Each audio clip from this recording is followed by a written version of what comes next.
I suspect a big part of that will be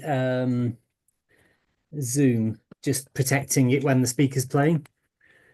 Uh,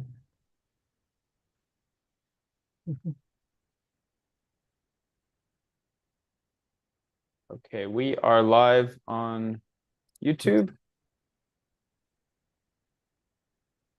I'm gonna go okay. ahead and let me know when you're ready to go. I'll admit everybody. Yeah.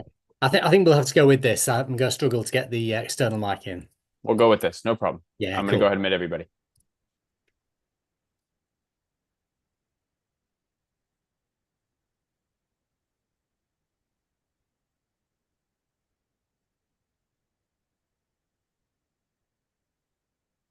Okay, I think we are ready to go. Hi, everybody, and welcome to a special lunchtime chat. Lunchtime for us, dinner time for Ian, who's in the UK. Ian, Streets for All is an organization in Los Angeles that is fighting to make the streets safe for all modes of transportation. We also passed a ballot measure last year called Measure HLA that will make the city of Los Angeles, whether it wants it or not, more multimodal and safer for all modes of transportation. So we're very interested in what you study. Let me give you a proper intro and we'll get into some questions. So I think everybody here is probably pretty familiar with your work, but for those of you that aren't, Ian is a professor of psychology and head of the School of Psychology at Swansea University. Before he was at Surrey University, and for many years before that, worked at the University of Bath. He is an environmental psychologist working across a range of areas, making use of psychological ideas like behavior change, habits, identities, and how our surroundings shape our behavior. His work on motonormativity, which is how I first got introduced to you, we found especially fascinating. It is motonormativity is the study of the shared bias that prevents us from judging motorized transportation rationally, its causes and its effects on public perceptions.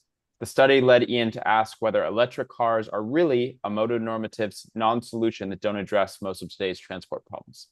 So Ian, welcome again. I'm gonna ask some questions, then we'll open it up to audience questions. So my first question is really basic. What is motonormativity? The example that really struck me was the cigarette example, where if someone was smoking in front of an elementary school, most people might be like, hey, don't do that. There's children present. But if someone is idling in a big SUV in front of an elementary school, no one says anything. So what is motonormativity?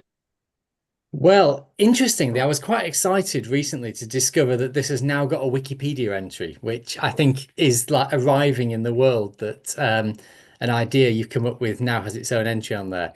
So Wikipedia describes motor normativity as an unconscious cognitive bias in which the assumption is made that motor car ownership and use is an unremarkable social norm. And I think that's fair enough. But I think the more interesting bit is actually a couple of things that derive from that, a couple of effects or phenomena that come from this assumption that everybody drives everywhere. And the first of those is that we've argued it leads people to really struggle to imagine alternatives to the way the world is today. That people take the world that they've seen and assume it must not change and cannot change. And the other phenomenon that falls out of most normativity, we've argued, is that it leads people to suspend the values that they would normally apply in any other situation and do a kind of special pleading for the topic of motorized driving and motorized mobility. And that's where things like permitting car idling whilst complaining about smoking arises in this one specific topic because it just feels unchangeable to people. It feels almost like the weather. It's just this thing that happens. There's nothing you can do about it. You just got to accommodate it. And that leads people to fail to apply the standards that they would do in other situations. And does motonormativity exist as a result of a carefully hatched diabolical plan by automotive interests, or is there something about cars that just makes us think differently about them in particular? Well, I wish it was a diabolical plan. And I think in some ways, one of the things that's most interesting about it is you kind of get a lot of people giving their labor for free for the interests of large industries that could probably do to pay them. Um, yeah, obviously, as with a lot of things, there are vested interests, and there are people who want to avoid change, and there are people who defend the status quo, and there are people who argue in bad faith. But I suspect that's mostly a minority. I suspect for a lot of people, it's not malicious, it's not a deliberate attempt to derail change or to stop progress or anything like that. I think it's just that people find it very hard to picture a world that is different to the one they're familiar with. And I think that's particularly the case. And this is one of the things we've really argued a lot recently in the work I did with Mark Otto Bromstert from Netherlands. It's particularly the case when everything lines up to send the same message. So I've chosen a backdrop here, which is my university campus. What you can't see just along the seafront here, in front of these trees, is a really large dual carriageway Strode, as we'd often call them these days. And everybody drives everywhere here. This is a really car sick city. My neighbour drives 400 meters to work every day, and nobody thinks this is weird.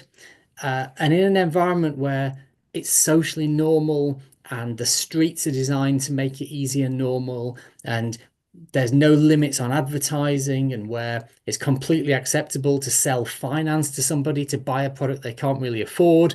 And all of these things line up to send the message that this is normal, this is fine. And we've argued that, this conjunction or this almost perfect storm of circumstances. The streets encourage you to drive, the law encourages you to drive, the global finance system encourages you to drive, your neighbors encourage you to drive. They all push in the same direction. And it's hardly surprising in that context that people find it really hard to imagine change, because everywhere they look, they're seeing support for the status quo. Why is it extra important to uncover this bias? I mean, all of us every day walk around constantly. We have subconscious biases about many things in life. So why is this one extra important? That's a really good question. I think in some ways you wouldn't necessarily argue that this is more important than biases we might carry about race or gender or things like this. It just feels like society's got a bit further talking about those to some extent. But one of the reasons why I find this bias interesting and worth addressing is partly that it is so endemic. And I think a lot of other biases are not so deeply enmeshed into every facet of society, all the way down to the built environment and things like that. Everywhere you look, the micro and macro level design of our streets, the messaging, the media, they all push in this direction. And it feels like we need to be tackling this one, not to the exclusion of other biases, not to the exclusion of other unconscious prejudices that people carry, because they're obviously incredibly important as well. But this one has so far gone largely unremarked, and fundamentally is killing an awful lot of people. Globally, what is the figure? 1.2 million people a year just from collisions are being killed. Vastly more people from air pollution being killed. Vastly more again from physical inactivity linked to car dependency and streets that prohibit active travel. So this is a bias that is literally killing millions of people a year. And for me, that's one of the reasons why I find it interesting to look at this one. During the HLA campaign that was all about safety, road safety, we often talked about how a pedestrian in Los Angeles is injured every 5 hours and killed every 2 days. And if there was a serial killer on the loose in the city that was killing someone every 2 days and injuring someone every 5 hours, there would be an all-out manhunt for that person to be brought to justice. Yeah. But somehow people don't like the stat, but they kind of shrug and move on with their day. So maybe another example here. Yeah, absolutely. And I think that's a really good example of what we're up against. And that it's a really good example of that suspension of the values we would apply in any other situation. One of the things that I think relates to that, and I was talking to a journalist here the other day about this, is I think it reveals something about the way that we construct the danger. So I read a book that's really stuck with me years ago about 18th century sailors. And one of the things that was in this book was it was relatively common that you would end up stuck in a life raft with eight other sailors 3 weeks from shore, and you were going to die of starvation. And it had lots of graphic descriptions about what had happened in these situations. And inevitably, you'd end up drawing lots for who gets eaten. Uh, and it always sticks with me because it feels like that's how we talk about traffic danger. It's like, well, yeah, yes, yes, someone gets killed every 2 days, but it's all kind of fair. It's all, we've all got a ticket in the lottery, and there's not much we can do about it, but it's kind of fair. And I think we do imagine it somehow like those sailors in the lifeboat going, well, yeah, one of us has got to be eaten, fair enough. As long as it's an equal chance, then we'll go along with it, which is what people used to do. And I think that's how we're viewing the traffic danger. But then that windshield blindness that arises from motor normativity means that people completely inappropriately feel that we've all got one ticket in the drawer. Whereas, of course, if you're walking or riding a bike, you've got a lot of tickets in the drawer. And the person in a massive truck has very few tickets in that lottery. But we don't see that. We act as if it's kind of all fair and balanced. And I think that's one of the facets that leads us not to address the risk as we would elsewhere, exactly as you're suggesting. Yeah, a lot of people say shared responsibility, but when someone's in a 4-ton SUV and I'm on a Yeah. bicycle, that's not so equal. Yeah. Do you see a difference between countries in terms of the bias? For example, are transit-rich cities or countries less biased than, say, for example, the very auto-dependent United States? We've not gone that detailed to say, this city versus that city. But the most recent piece of work we did, the one I did with Marco Brommelstruit, we did compare three countries. And you'll be pleased to hear that R2 are two of them. So we had the United Kingdom, the USA, and the Netherlands. And we thought that that was quite an important comparison because it gives us three different environments and three different cultures, but not too different. Yes, it would be very interesting to compare the USA and China or India or somewhere like that, but there's a lot of differences. We thought, we'll take three roughly comparable Western nations and see what they look like. And we measured this tendency to motor normativity, this tendency to apply different standards to driving questions than other questions. And sure enough, we found that the UK and the US were extremely similar, that really, really similar levels in the people we measured, 600 and something people from each country. And the Netherlands was substantially lower.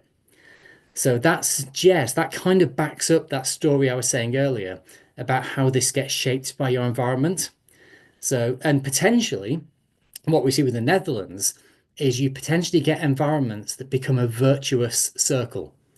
You build a physical world that makes active travel easy or makes non-car travel easy. That in turn makes non-car travel common, which means there's a political will to make it easier, which makes it more common, and you potentially get that really lovely feedback loop, making things better and better and better over time.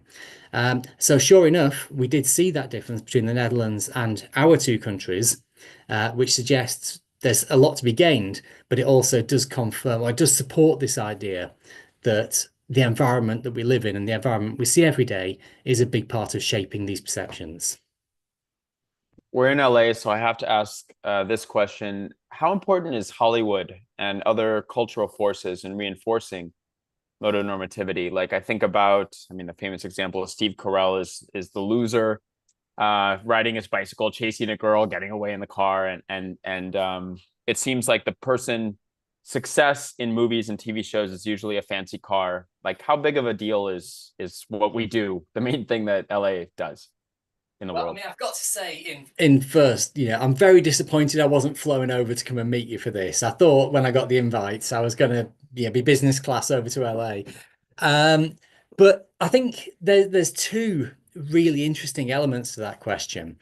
One is you're absolutely right. There's loads of really good examples of the way a person travels in film and TV being used to signal something about that person. So I love that you chose that example because I think it's almost the textbook example. The 40-year-old virgin opening scene, there he is on a bicycle, and you just know that the writers went, there we go, we just saved ourselves 3 pages of dialogue there. We've established exactly who this guy is, and we've done it in 4 seconds with one shot.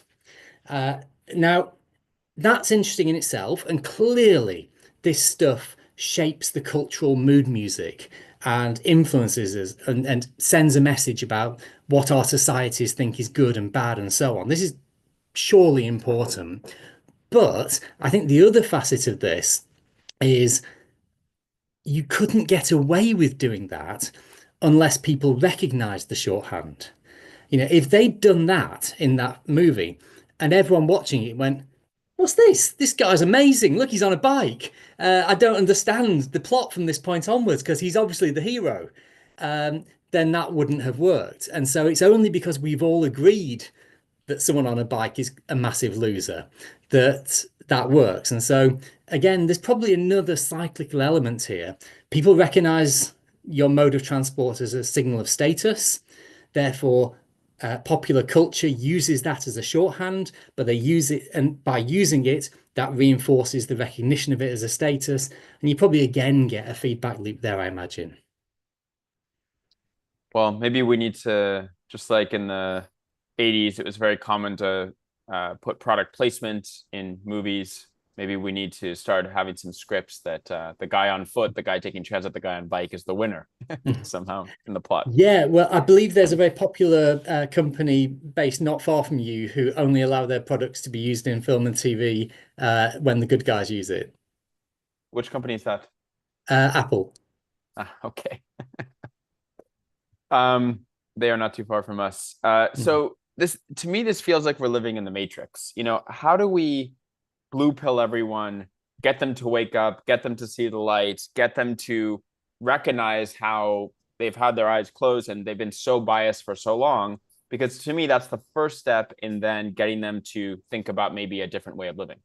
Yeah. I wish I knew what the magic secret was that would just fix this in one step. And I don't think there's a single thing we can do.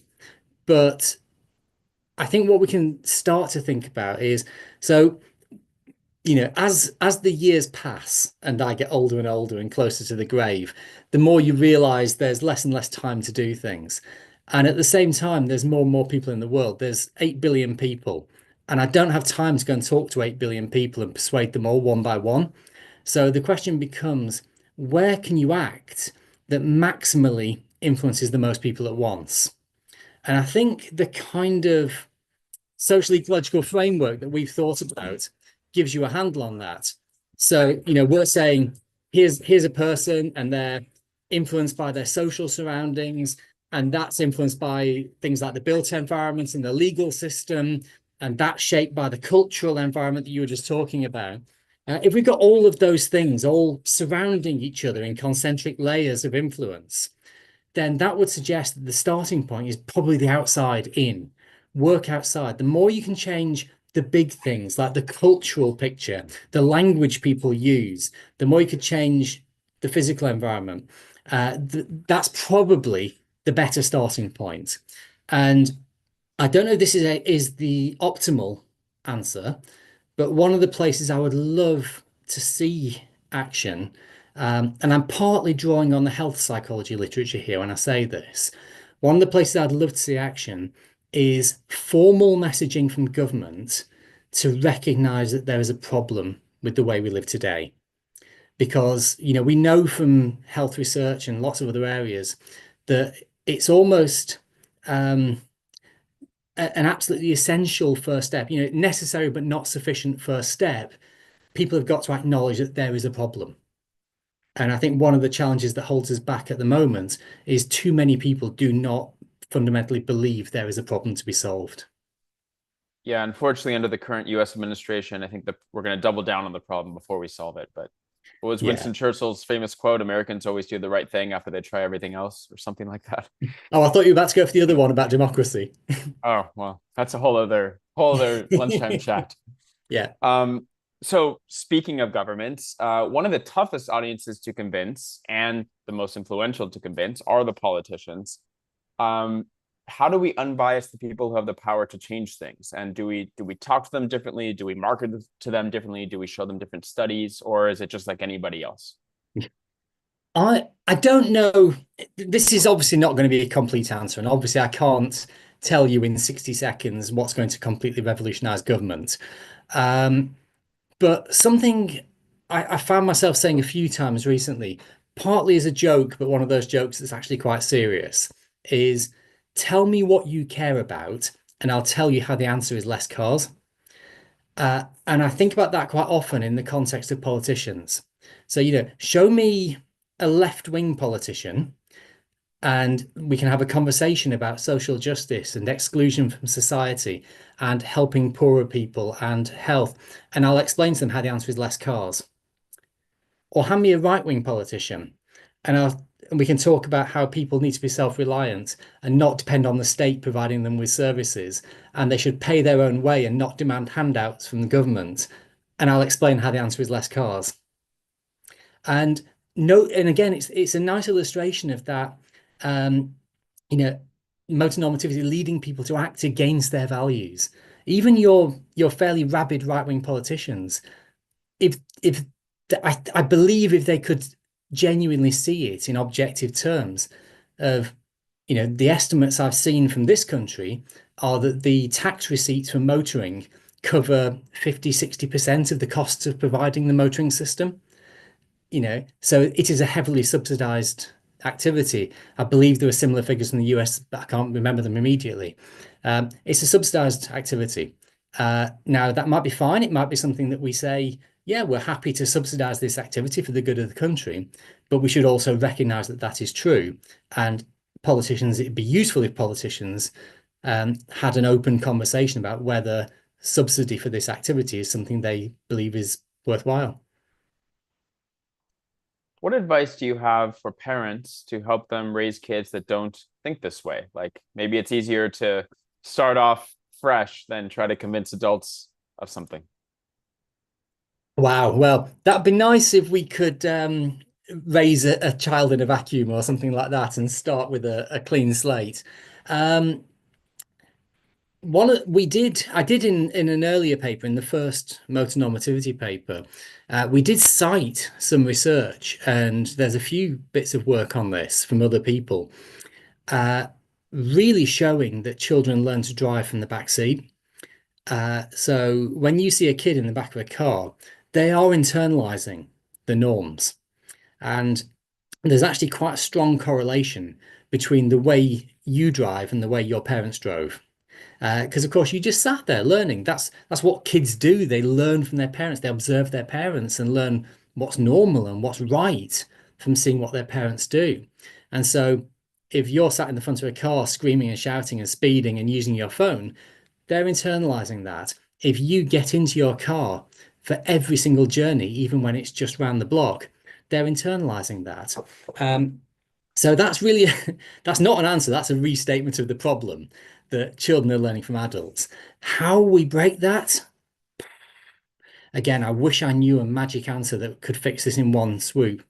Changing the environment is probably part of it, but we know people are resistant to having environments changed. But there are opportunities we can think about, new developments, new communities, new streets, things like the New York congestion charging. There are things we can probably jump on where breakpoints are being introduced into people's lives. And that might be one avenue where we could look. We know that natural breakpoints in people's lives are a very powerful opportunity for people to change their behavior. So we could be looking at those at larger scales and see if there are opportunities there. But it's not going to be easy because at the end of the day, with the exception of a handful of people who get adopted, the people who have children raise the children, and there will be a tendency for patterns to perpetuate themselves. Yeah, I saw on social media today this thing of this mom who drove her son to a Chick-fil-A in an SUV, very American video. But the challenge was to there's a whole movement about freedom of movement for kids and how if we just drive kids everywhere, they don't learn about the world. And she pulled up in front of a Chick-fil-A and had her 7-year-old go in, pick up dinner, come back out and get in the car. And she filmed a video while he was doing that of how nervous she was. She couldn't see if he was in trouble, etc. And most people online were very complimentary. Like that's great the mom did that. And I think it's great that she did that. But also, I could not help but think this is a drive-through restaurant, probably in a suburb that's super unsafe to walk or bike. The kid's now in the back seat of the SUV, ready to go home with dinner. I mean, without like, I couldn't pay attention to how we're programming the 7-year-old. This is the way you go get food in America. And the lack of freedom that he had. There's that great TV show on Netflix in Japan where 2 and 3-year-olds walk to do errands, and obviously Oh different yeah, culture, yeah. but I couldn't unsee the SUV, and I think I was probably the only one pointing that out about the video. But it's very deep, I think, even with parents. Yeah, Um, I mean, Go ahead, please. but I was just gonna say, yeah, I mean, very slightly tangential to your question, but on the one hand, drive-throughs are a really good example of how the built environments, choices we make in our city planning can really, really have an effect on the way people act and what is normal and what is possible. So drive-through is actually quite a good thought experiment. The other thing I thought of, you've just reminded me of some wonderful work by my old colleague Birgitta Gattersleben, who's a Dutch researcher who works at University of Surrey. And they did this really neat work where they showed people the exact same street scenes. So they had a bunch of videos of street scenes, but you either saw them from the perspective of a driver, a bus passenger, or a pedestrian, but you were seeing the same thing. And what they found was there was this really systematic, clear effect that the more insulated you were by your vehicle, the more frightening the street felt. And so the person on foot, the street felt pretty comfortable, but seeing exactly the same activity from within a car felt frightening. Now, again, to go back to what seems to be emerging as a theme today, there's a self-perpetuating cycle for you. Get in your car, the street feels less safe. So what do? You stay in your car, which makes the street feel less safe.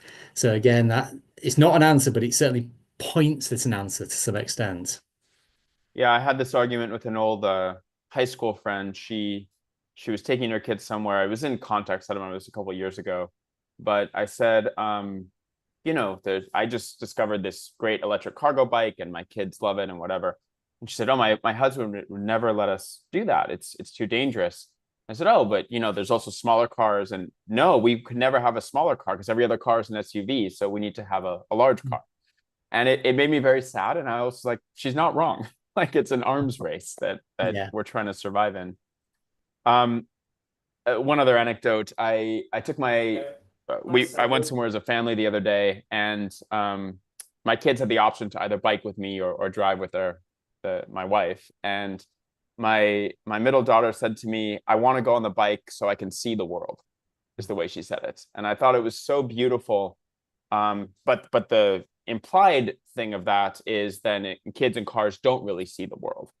And I Mm. wonder if that is a way to convince parents that sometimes it might be better to change that. Oh, do you know, it's funny you say that. I don't know if you have based that question on some work we did. So there's a little body of work going back a few years now, which looked at kids' mental representations of the world based on how they travel. And they did really cute things like just giving kids a load of paper and just say, look, draw where you live, draw where your school is, draw your town. Um, and there's been at least a couple of studies I can think of where the kids who were driven everywhere had incredibly sparse mental maps of space, and the kids who walked had these really rich understandings of the environment they lived in. Uh, so a couple of years ago, we thought, right, well, let's go the full way with this. So we got this data set from like 12,000 British kids, which was this wonderful longitudinal data set. So we had data going from birth up until the age 20. And we used that to essentially track these kids through their lives. And we knew how they were taken to school at various, like at age 4, 7, 11, and 16, or something like that, or 14. And we also knew what their exam scores were at school. So we thought, right, well, wouldn't this be amazing if we could show that this kind of mental mapping, this richness of experience from active travel makes you do better at school? Because I thought, if anything is going to get your typical middle class parent to walk their kid to school, it's going to be that the kid's going to get better qualifications. And I was so disappointed that it wasn't there. It didn't stand up in the analysis. There were some small differences, but nothing that really stood out. The kids who were walking to school at 7, 11, 14, it wasn't notably different to the kids who were being driven to school, except interestingly, in the most wealthy kids. Because obviously we had it broken down by the household income. And in the most wealthy fifth of kids, the most wealthy 20% of families, there was apparently a detrimental effect of being driven to school. So I'm still hoping people will jump on that one because obviously everyone likes to think they're in the wealthiest quintile. So if we work on people's aspirations and they all and sort of look, if you want to be in the wealthier end of society, your kids might suffer if you drive them to school. And I'm hoping people will pick that one up. That's fascinating. I started one of the first, or maybe it is the first, I don't know, bike buses in LA. Mm, And my kid's school is a little bit different. It's called a magnet school. And so it's not a neighborhood school, meaning people might come from all over the city. But we met up at a park. And then for 4 or 5 glorious blocks, these kids got to chat and move and just exercise a bit before school. And I don't have a stat saying, those kids will perform 18% better than the kids that were driven in the SUV. But yeah. in terms of being able just to pay attention in a classroom, little kids need to move. They're not meant to just sit. Yeah. And I know there's a benefit. I just can't quantify the benefit. And that's the thing. That's kind of what we were hoping. Because again, I'd seen research saying that kids who have actively traveled to school are more attentive. So we kind of, there is evidence on that. It's just by the time you've gone through this whole chain of things, all the way up to doing qualifications at age 16, it doesn't produce a measurable difference. And we measured it in thousands of kids. So if there was a difference, we'd have found it. There's just so many variables that to my annoyance, that one on its own isn't a big enough effect that extra attention early on isn't really changing their outcomes. Maybe we need to do a study that how much percentage would GDP increase if a majority of employees in a country were cycling to work? How much happier would they be, more productive? Yeah. Something like Yeah. that. Well, I mean, that raises really interesting questions, actually. And I'm not the best person to answer this because goodness knows, I'm no economist. But what's not in the calculations of GDP? And actually, there was a paper published just a couple of days ago on what is not included in active travel cost benefit analyses. Uh, and what all those things, some of these more intangible benefits like community connection and things like this, you get all of these intangible things don't make it into GDP measures as well. Selling a gallon of oil definitely gets into GDP measures. Uh, the value of community connection or knowing your neighbors or easy access to safety, these things aren't measured. Yeah, it's a good point. So I want to talk about electric cars. My former career, I was in the startup and tech space. And when I tell people in that world what I'm working on at Streets for All, I often get an eye roll, followed by them telling me I'm kind of wasting my time because autonomous electric vehicles are just going to solve it all. Why are electric cars and autonomous electric cars not the solution for all the transportation woes in cities? So about 9 years ago, my PhD student and I had this conversation, and we were sat in my office. Gus Berzahans, who's a German guy who still works in Britain, and we sort of talked about a couple of these ideas. And I said, I think we should write a newspaper article. And I said, I'll tell you what, Gus, leave me alone. I'll just do a couple of ideas and then we'll edit it together. And I just sat there and literally banged out 1,000 word newspaper article in one go, with no pause. And it was basically finished immediately. And I thought, oh, maybe I've been thinking about this subconsciously for quite a while. And as part of that, one of the things I did at the start, which actually got cut out of the newspaper article, was just to list all the problems with car dependence. Um, and you go, okay, yeah, there's, tailpipe emissions. Great. EVs, they address that. Brilliant. Um, but then that was one of a big list of about 15 things that just came off the top of my head. Collisions, community severance, the Donald Appleyard effects measured in California about the effects of knowing your neighbors and knowing people. Um, social exclusion, what happens to people who can't afford the car? The more you go down the automated or electric vehicle route, the more excluded that person becomes. Congestion is at best untouched by automated vehicles, but probably becomes worse with automated vehicles. There's so many things that it doesn't even begin to touch. Um, so the danger is we become so fixated on tailpipe emissions or carbon, both of which are important, don't get me wrong, um, but they're not, well, carbon isn't that important for short distance journeys. Carbon's much more a product of your long distance car trips. Tailpipe emissions, yes, are a part of your short distance journeys, and reducing that is great, but there's other ways to reduce that, such as getting off your backside and walking a bit or getting on a bike. So there's such a a manifestation of today's thinking projected forward as a solution to tomorrow. And the thing that came to mind, and actually we linked to it in that newspaper article, was the movie Wall-E, where you've essentially got this huge flotilla of vastly unhealthy people being automatically conveyed from place to place, because of, again, physical activity is another massive feature which is designed out of our society by Motability, and which would almost certainly only get worse if that became automated. Last question, and then I would love to ask you some audience questions. I think I know the answer to this, but I'm going to ask it anyway. Bike lanes, street changes, they're often fraught with tension. We spend a lot of time as advocates trying to convince others of what we think is common sense. I had a conversation this morning with I need to be careful here, I'm going to use generic terms, with a politician's office on a major regional project going on in LA, who was telling me that parking spaces were more important than the planned bike lane. So is motor normativity responsible for the tension that comes with rearranging our streets? And do you have any advice specifically for advocates who try to fight this good fight? Yeah, I think there's something that's come out of a couple of recent bits of research that we've done that I think might directly speak to that.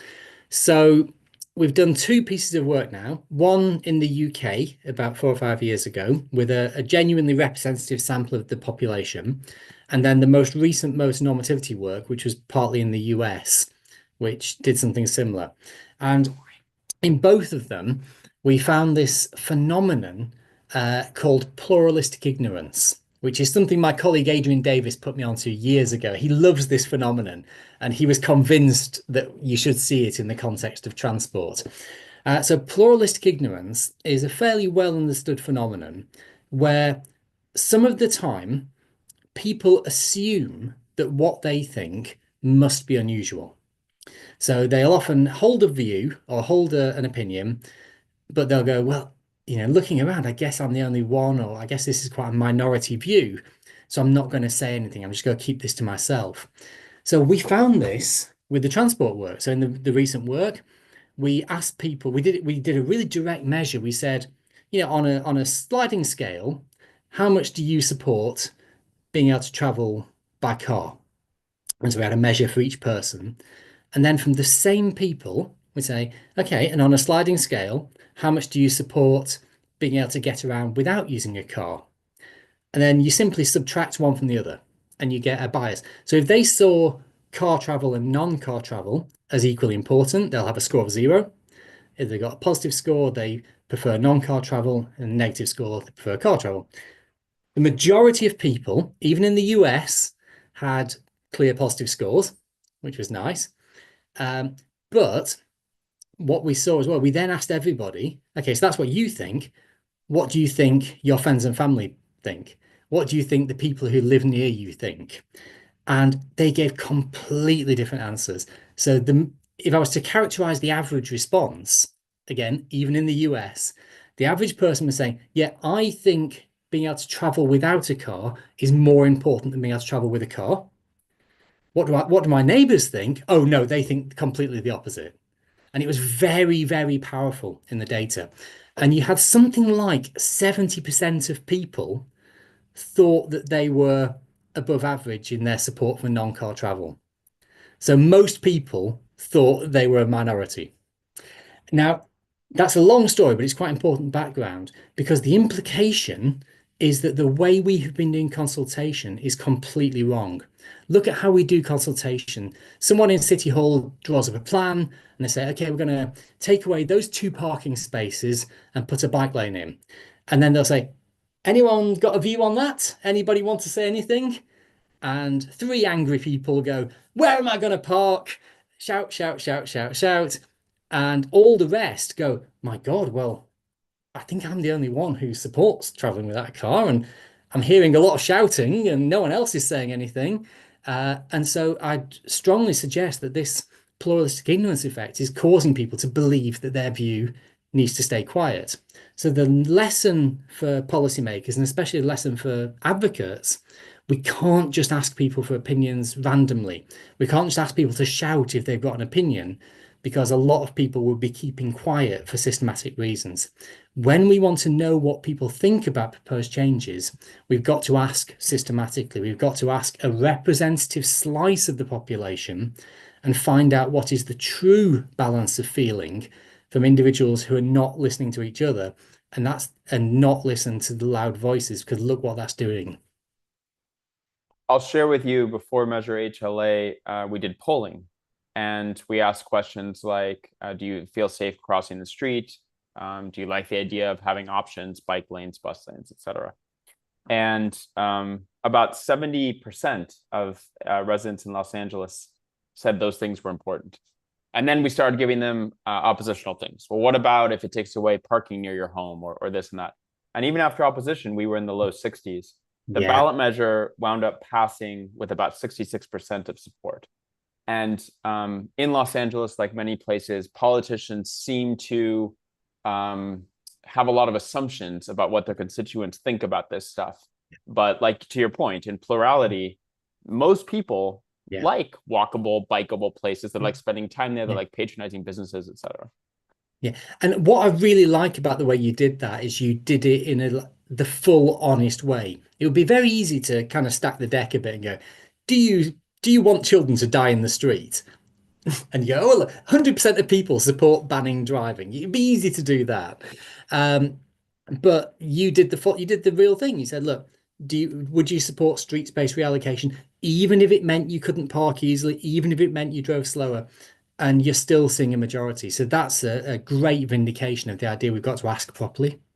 Yeah. Okay, let's go to some audience questions. We have about 15 minutes left. If you've asked a question and you prefer to ask it live to Ian, just raise your hand and I'll just call on you. Otherwise, I will go ahead and start asking these questions. I don't see any hands. Okay, Robert, go ahead.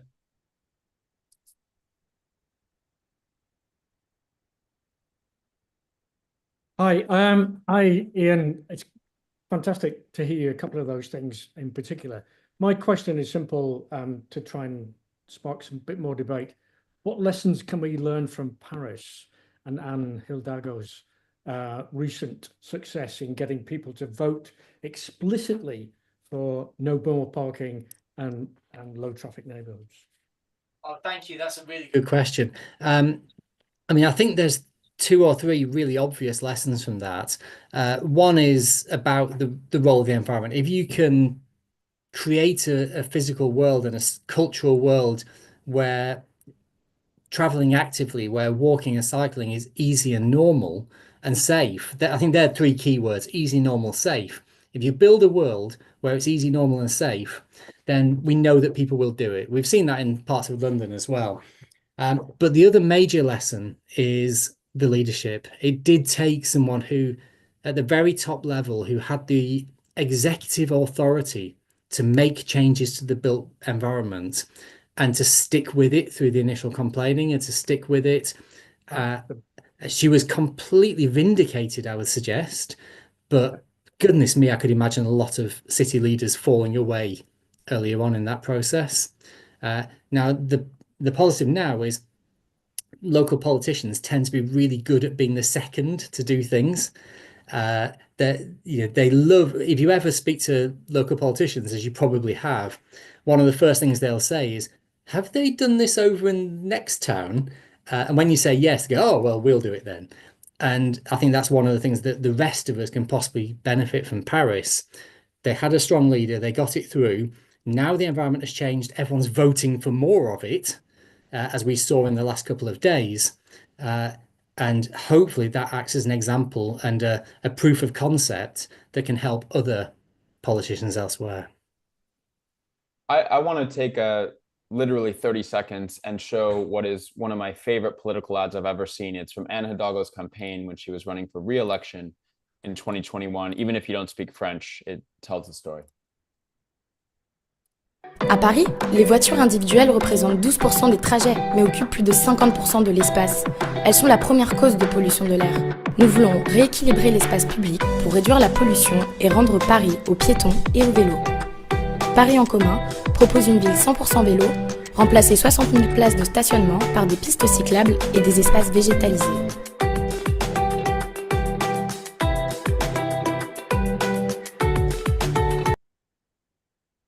So I just thought that was one of the best ads I'd ever seen, and she won re-election based on the ad. And if you get this message, please come to Los Angeles and run for mayor. We desperately need you. Okay, I'm going to start asking the pre-written audience questions again. If you have a question in the queue and you wish to ask it live, just raise your hand. Otherwise, I'm going to start. So this question is from Brian. One struggle I have had here in the US advocating for rail transportation and rail electrification in the US is environmental organizations, in quotes, work on clean transportation being very car-brained, over-focused on electric cars and ignoring rail. Are green groups in Europe less car-brained, in your opinion? Well, I wouldn't want to speak for all of Europe, but probably not. Again, there's the proof of concept. Most of Europe has a quite mature rail system, which helps. There are alternatives that exist. I think if you've not got a rail system, I suspect even here, if you've not got a rail system, it'll be very hard to get it built because it's so easy for a politician to just push it down to 50,000, 200,000 separate cars and just make the problem of mobility go away through individualizing it and privatizing it. So that's always an easy option for a politician to do. I wish you luck. I think obviously America was a pioneer of the railroads, and I have read about the history of the Transcontinental Railroad back in the day, and I wish you luck in getting it going again. But it is an uphill battle because every single facet of that has to come from either government or industry. None of it's going to come up front from the passengers. Whereas if you just say, oh, look, guys, here's some relatively cheap roads and you buy the vehicles and you fuel them and you make it happen, it's a lot easier for the politician. Yeah. Okay, next question from Christophe. Have you identified social tipping points in your research? If yes, what triggers them in the context of bike mobility? Is the infrastructure come first or the bike culture? Oh, that is a good question. We've not specifically looked at tipping points per se. I think that's actually a really good idea for where we might go next to get down into that slightly more micro detail of what happens. My feeling, based on the kind of environmental ecological approaches we've looked at, the social influences, the cultural influences, the physical influences, my feeling is that the outer stuff, the culture, the laws, the infrastructure probably need to come before the social side, because with the best will in the world, it's unbelievably hard to get a substantial social movement going within an environment that is fundamentally hostile to that movement.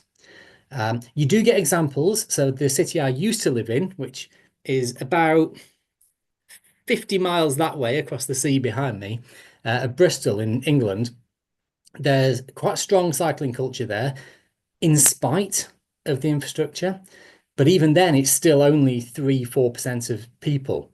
I don't think you'll ever get a really strong active travel culture within an environment that is fundamentally hostile and dangerous for that activity. And so it really feels like if you're going to pick one of those things, I'd go for the infrastructure shift before the social shift. Yeah, and always at the very least, it's like a sine qua non of the change. And we always have the challenge of people saying, see, the bike lanes are empty. They're not useful. And until we build out a whole network and it really gets going, they appear that way sometimes. Although, as lots of people have pointed out, railroad tracks look empty almost all the time because they're so efficient at moving people. Great point. From Douglas, what are some methods for persuasion of the general population, especially when you live in a place like LA, where walking and biking feel aggressively unpleasant? It seems like saying, look at Amsterdam over and over again is not persuasive. I think that there's two things coming immediately to mind. And actually one of them, if you like literally just flew me to LA now, like you failed to do tonight, if you literally got me over there, so what are you going to do? I think the first thing I would genuinely be doing now is using those data that you just talked about, Michael. The fact that you asked literal LA residents, and the majority of them, the plurality of them, said, we want change, we want this. And I would be going in very hard with those hard data to make the case for change. This is what people want. It's now our job to create an environment where they can have what they want. That would be the first one. The second thing, which I think has got a lot of promise, but not really been explored yet, is to slightly reframe the question onto the goals. Nobody's goal, well, very few people's goal is to drive a car. Our goals are to get to work, to see our friends, to get food, go to sports games, whatever it might be. That's what we're doing. It's just that if the only game in town for doing those things is getting in your car, people will get in their car. But getting in the car isn't the goal. And reframing the conversation onto what people are trying to accomplish and finding better ways to accomplish those things would be the other big avenue I'd want to explore. Yeah, as Wes points out in the chat, I have to say, LA is unique in the sense that I think it is the best example in the world of snatching defeat from the jaws of victory. And what I mean by that is in the 1920s, we had a public rail system that was the largest in the world. Larger than New York, larger than the UK. It was huge. And the standard way to get around was that. People can Google it and read more about the red cars or watch Who Framed Roger Rabbit if you want the Cliff Notes version. But basically, we dismantled that and said, instead we'll use buses, which maybe would have been fine if we had preserved this right of way they had, but we gave the right of way over to cars. Yeah. In my mind, the best and worst example I can think of is on Santa Monica Boulevard through Beverly Hills, which was supposed to be a highway, one of the few that got stopped, probably because of the demographics of where it was supposed to go. Where the red car used to go are now free 2-hour parking garages. And there is nothing more Los Angeles than ripping up our rail and putting in free 2-hour parking for cars. Yeah. Anyway. Okay, question from Tim. You are based in Wales, whose government has canceled the road building program and installed countrywide 20-mile-per-hour speed limits. What are the benefits so far, and how can we get those Welsh politicians to share the benefits with other politicians globally? Oh, great question. So we're at the point now. So for those who don't know, which I suspect is a lot of people here, the country of Wales, which is roughly 3 million people, just over a year ago imposed a default, and I've got to choose the word very carefully here, default 20-mile-an-hour speed limit in built-up areas, replacing the previous 30-mile-an-hour default. There was always a provision for certain roads to be exempt, but most urban roads are now 20.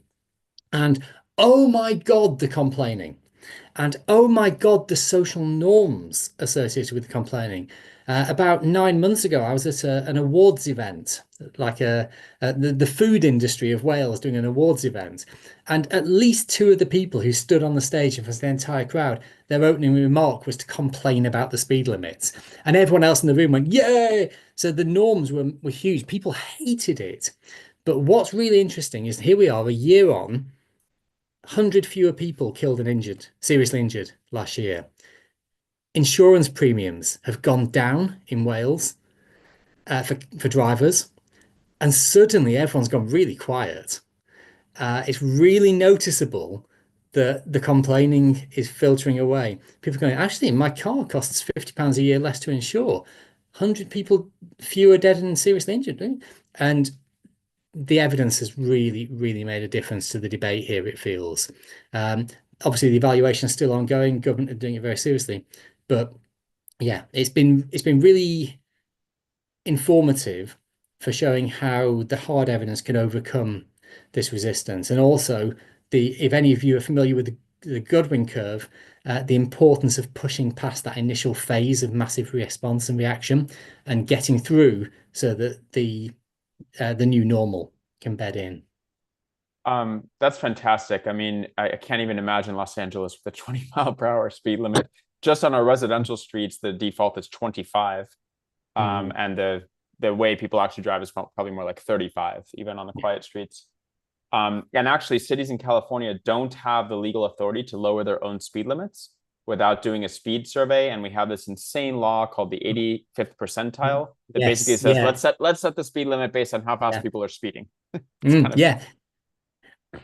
And I mean, that raises we won't have time for this now, but this question of how do you police an issue when the majority of the public break the law? And that's a really interesting conversation for the police one day. Yeah. I have a very quick last question since we went through the audience questions. I didn't ask this in my prepared ones, and I should have. The most striking example I can think of motonormativity is it is essentially legal to murder somebody by a car in the US, as long as you're not on drugs or drunk, as long as you weren't really speeding and you stop and wait for the police. Is that the most egregious example you can think of motonormativity? To me, it kind of is. Yeah. I think as an illustration, I'm kind of aware from 3,000 miles away. I do see information on this from time to time and look with horror. As a casual acceptance of the harm and in fact, I think it goes right back to something I said nearly an hour ago, that as a society, we somehow construct road danger just like the weather. There's nothing that can be done to prevent it. It is completely outside of human control. The best thing you can do, if you don't like it, stay indoors, wear a hat, wear a jacket.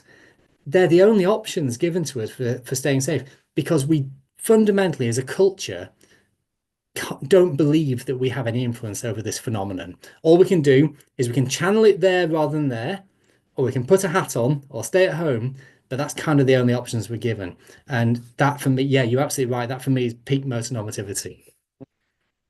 Well, thank you. We're basically out of time. Any final words you'd like to leave our audience with?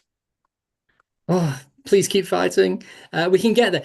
If there's one thing that's going to keep me motivated, it's this discovery that most people actually do want change. They just think they're on their own because they don't hear other people say it.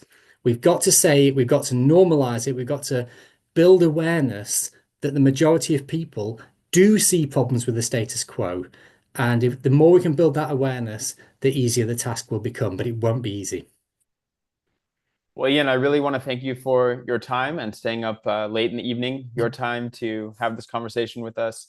Thank you, everybody who joined on your lunch break, or if you're in Ian's part of the world, your after dinner break. And thank you for the fantastic work you're doing. Motonormativity was a revelation when I first discovered it. So it's great to have you on. Well, thank you so much for the invite. It's a real honor to be asked to do this. And next time we'll fly you over in business class, I promise. There you go. I only had to drop a few hints and finally it got through. Message received. Have a good evening or a good day, everybody. Thank you very much. Thanks, everyone. Bye-bye.